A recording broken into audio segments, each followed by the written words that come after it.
Millionaire cowboy Wyatt Carter had spent his whole life on the wide-open plains of Montana, where the winters were cruel, the nights unforgiving, and only the toughest survived. He owned thousands of acres, ran one of the largest horse breeding ranches in the state, and was known for being a man whose heart had frozen the day he lost his fiancée in a tragic accident years ago. Since then, he worked, rode, and lived alone, burying grief beneath the weight of responsibility and the silence of the prairie. On one particularly bitter December night, snow fell in heavy, wind-whipped sheets, and Wyatt found himself at the small Helena train station picking up a shipment of medical supplies for the ranch's sick foal. He didn't expect to find anyone there. Trains rarely ran this late, and the station was usually empty, but as he stepped inside, brushing snow from his coat, he saw a woman huddled on the bench, shivering violently, her hands pressed against her chest as if trying to keep her heart beating. She wore scrubs beneath a thin coat, her hair half frozen, her lips turning blue.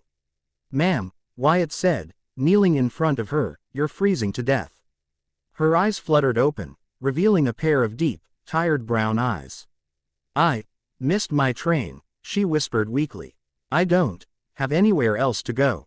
She tried to stand but collapsed, and Wyatt reacted instantly, scooping her into his strong arms the way he would a fallen rider. "You're coming with me," he said, pulling off his heavy cowboy jacket and wrapping it around her trembling body. She tried to protest, but even her breath came out shaky. He carried her outside, carefully placed her in his truck, blasted the heat, and drove toward his ranch. "What's your name?" he asked gently. "Nora," she murmured. "Nora Hale." She explained in broken sentences that she was a traveling nurse coming from a job in Seattle, heading to a new contract in Billings. But after a family emergency had drained her savings, she couldn't afford a hotel when her train was delayed. She'd been waiting for hours in the freezing cold. Wyatt clenched his jaw. How could anyone let a woman sit alone in that kind of danger? When they reached his ranch, he carried her inside, set her by the fireplace, brought blankets, and heated soup without hesitation. "You saved my life," she whispered, her eyes glossing with tears as warmth slowly returned to her face. "No," Wyatt answered softly, "I just happened to be there." "Life saved you." Over the next few days, Nora recovered in the ranch's guest room. She was humbled by the man who had rescued her, quiet, rugged, respectful, with a sadness in his eyes that told stories she didn't dare ask about. She watched him work with the horses, saw how gently he handled even the wildest stallion, and felt something stir in her chest that she hadn't felt in years.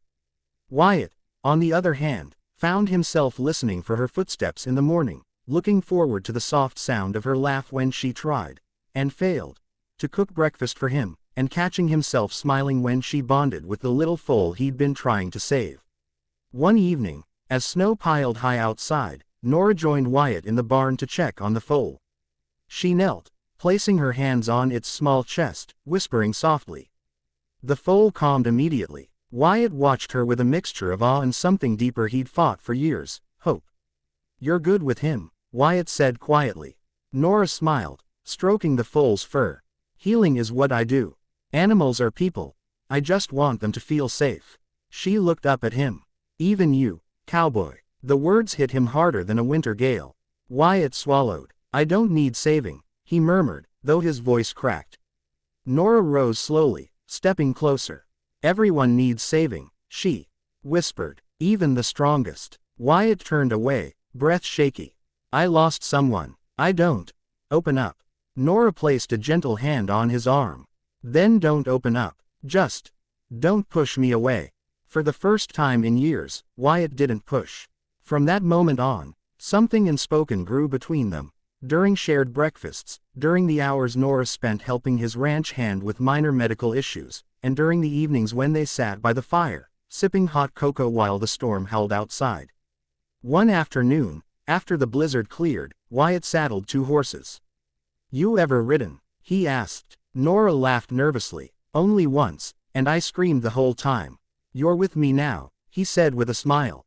"You won't fall." And she didn't. She rode pressed against him, her hands gripping his coat, her heart beating wildly not from fear but from the warmth of being held by him. They reached a ridge overlooking the valley, white and glittering like a world carved from diamonds. "It's beautiful," Nora whispered.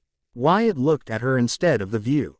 Yeah, he murmured. It is. When they returned, everything between them had changed, unspoken but undeniable. That night, as they sat by the fire, Nora turned to him.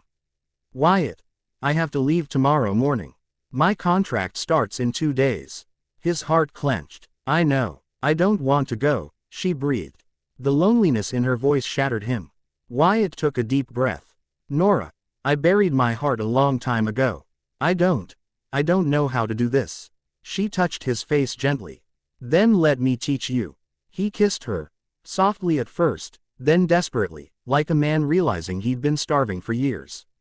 She melted into him, her arms wrapping around his neck, and in that moment, both their broken pieces finally aligned.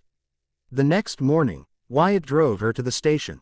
But this time, he didn't let her go alone. What are you doing? She asked, confused. Coming with you, he said simply. I'm not losing you to a train schedule. She laughed through her tears as he climbed on board beside her. The world outside blurred, but neither of them cared. They had chosen each other.